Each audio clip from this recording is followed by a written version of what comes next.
No vídeo de hoje, nós vamos falar sobre a história e a importância de Zumbi dos Palmares. Primeiro vem a pergunta: o porquê é importante falar dessas personalidades negras? De acordo com Lilia Moritz, do livro A Enciclopédia Negra, contribuir para que os brasileiros incluam em suas narrativas outros sujeitos históricos, em geral silenciados ou esquecidos pelos nossos manuais, livros didáticos e compêndios mais tradicionais. Ou seja, quando a gente vê um livro didático, vamos ter poucas pessoas representando personagens negros. Então, em termos de população, sabemos que tem muito mais negros, mas quando retornamos para a memória, a história oficial, praticamente não aparece. Vê-se então a importância desse trabalho, que é dar destaque às personalidades, mostrando contribuições à política, social e econômica, mostrando as suas potencialidades e quebrando aos poucos com esse racismo estrutural. Uma personalidade negra citada no livro que é muito marcante em nossa história é o Zumbi dos Palmares. Segundo o livro, o nome Zumbi é derivado da palavra Zambi, que significa Deus da Guerra. Não se sabe ao certo como ocorreu sua história, pois existem várias teorias envolvendo a vida de Zumbi. Porém, de acordo com as pesquisas e divulgações do Décio Freitas, o ícone brasileiro nasceu em 1655, em um quilombo conhecido como Palmares. Quando ainda era pequeno, ele participou de uma expedição na liderança de Brás de Rocha Cardoso. Zumbi acabou sendo prisioneiro e levado para uma vila chamada Porto Calvo. Nesse lugar, ele foi batizado com o nome de Francisco e também alfabetizado em latim e em português pelo padre Antônio Melo. Em 1670, com apenas 15 anos de idade, Zumbi fugiu e retornou ao seu povo, e com 19 anos ele foi eleito o maioral. 4 anos depois de sua fuga, foi nomeado como cabo de guerra após derrotar a expedição de Antônio Jacomé Bezerra. No auge da sua juventude, mais precisamente aos 22 anos, ele já era conhecido como mestre de campo. A guerra contra o Palmares era um dos principais focos do governo colonial. O quilombo era considerado um inimigo dentro da sociedade, que ameaçava toda a colônia e devia ser combatido e destruído.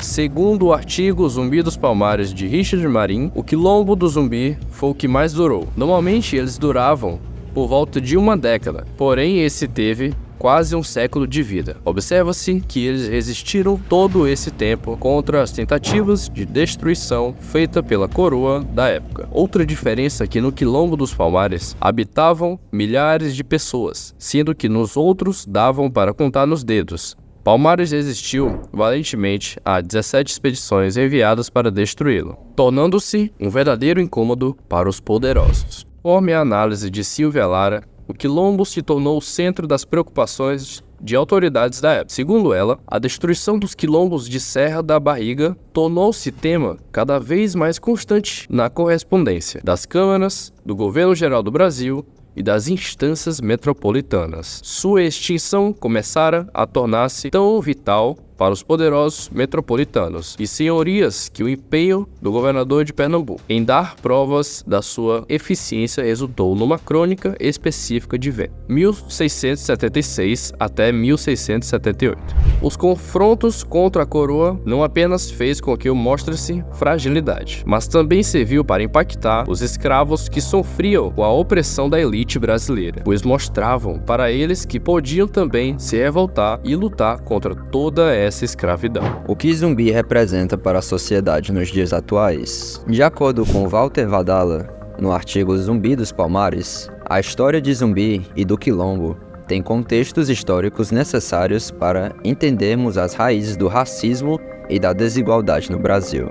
Zumbi dos Palmares é considerado um símbolo de grande importância nos dias atuais, representando a liberdade, igualdade racial e resistência.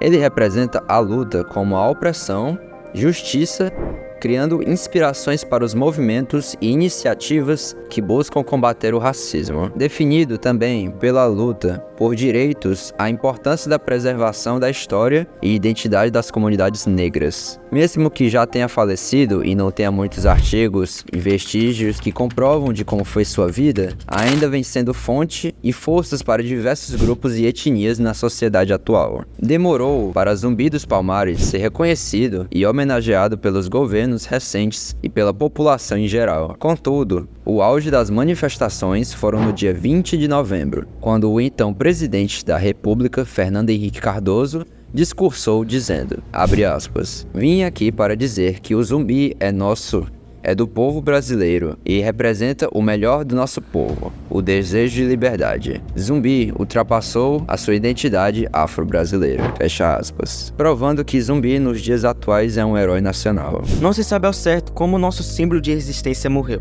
mas de acordo com o livro Enciclopédia Negra, Zumbi foi executado em 20 de novembro de 1695. A sua morte foi celebrada pela elite da época, mas o que eles não sabiam é que Palmares viraria um dos maiores símbolos de resistência e liberdade da história brasileira. Inclusive, o Dia da Consciência Negra é celebrado em 20 de novembro em memória a Zumbi dos Palmares. Essa data foi escolhida para homenagear sua morte em 1695, promovendo a reflexão sobre a história e cultura.